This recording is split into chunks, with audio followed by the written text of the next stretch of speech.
Namanganda eng yaxshi lokatsiyalardan biri bo'lgan Orzu kottej turibmiz. Orzu kottej qariyalar uyidan 400 metr ichkariroq kirganda asfaltlar ham mana shu yergacha kelgan ekan.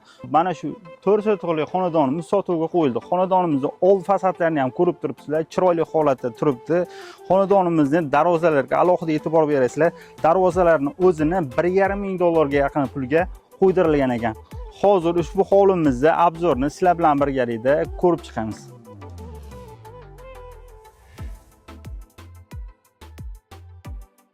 Darvozaxonadan kirib kelishimiz bilan mana shunaqa chiroyli atmosfera kutib oladi. Mana bunaqa naveslarimiz ham mavjud. Bemalol mana bu yerga ikkitagina mashina sig'dirsangiz bo'ladi. Birinchi bo'lib darvozaxonadan kirib kelishimiz bilan o'ng tomonda obzorimizni boshlaymiz. O'ng tomonimizda mana shunaqa keng holatda ko'cha tarafga ham, hovli tarafga ham qaragan derazalar bilan birgalikda mehmonxonamiz bo'ladi. Ushbu mehmonxonamizdan o'tib kelganimizdan keyin mana bu tomonda yana ikkita xonamiz mavjud.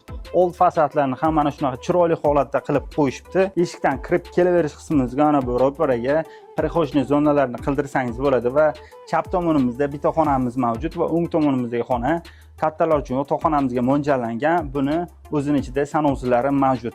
Ushbu xonalarimizdan keyingi yana mana bu tarafda 3 ta xonamiz mavjud. Eshikdan kirib kelaverishimizda mana shunaqa hol qismimiz mavjud. Hol qismimizning ikki tomonida ham xonalarimiz mavjud. Chap tomonimizdagi xona kattagina zalga mo'ljallangan xonamiz bo'ladi. Kengligi ham balandligi ham chiroyli holatda qilib qo'yilibdi va o'ng tomonimizda mana bunaqa yotoqxona uchun mo'ljallangan yana bitta xonamiz bor. Buni o'zining ichida sanovsizlari mavjud.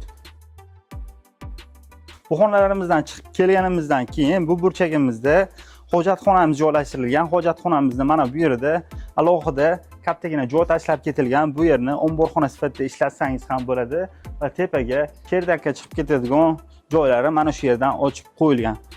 Hovlimizning oxirgi mana bunaqa chiroyli tapchan zonamizni ko'rsatib o'tamiz.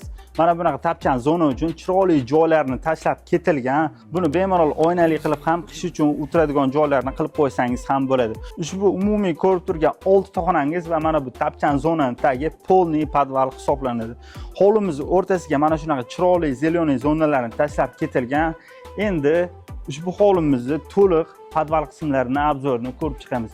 Ushbu xonalarimizni podval qismiga ikki tomondan tushiladi. Hozir birinchi bo'lib mana bu tomondagi podval qismimizni obzorini ko'rib chiqamiz. Ushbu podvalimizni koridor qismlarini ham mana shunaqa keng holatda qilib qo'yishdi. Ushbu podval qismimizda bemalol yashasangiz ham bo'ladi. Bu tomonda umumiy ikkita xonamiz mavjud. Mana bu tarafdagi bitta xonamiz birinchi bo'lib ko'rsatib o'tgan mehmonxonamizning tagi polniy podval hisoblanadi. Va bu tomonda yana bitta xonamiz mavjud va bundan keyin yana bitta xonamiz. Umumiy hozir 3 ta xonamizni ko'rdik. Va bu tomonda yana kattagina tepada ko'rsatib o'tgan zalimizning tagi mana shunaqa kattagina podval hisoblanadi. Buni mana bu tomondan ham eshiklarni ochib qo'yilibdi. Bemalol bu tomonni oshxona sifatida ishlatsangiz, mana bu tomonda ovqatlanib o'tirish uchun chiroyli joylarni qilib olsangiz bo'ladi. Uyni egalari aytishlari bo'yicha yoki bu tomonga qanaqadir yashash uchun sharoitlarni qilib, bu tomonga hammomlarni ham sharoitlarni qilib olsangiz bo'ladi. Endi podvalimizning ikkinchi qismini obzorini ko'ramiz. Bu tomondagi podvalimizni obzordan keyin mana bu tomondagi podvalimizni ko'rib chiqamiz. Bu tarafdan zinalarni qilib qo'yilgan. Mana bu podval qismimizni ko'rib turibsizlar, kattagina keng holatda qilib qo'yilgan. Bu yerga ham bemalol yashash uchun sharoitlarni qilib olsangiz bo'ladi. Mana bu burchakka joylarni ham tashlab ketilibdi. Bu yerni bemalol hammom uchun mo'ljallangan xona qilib olsangiz bo'ladi. Va bu tomonda podval qismimizning eng oxirgi xonasini tanishtirib o'taman. Mana shunaqa bu tarafimiz ham uzungina, kattagina holatda.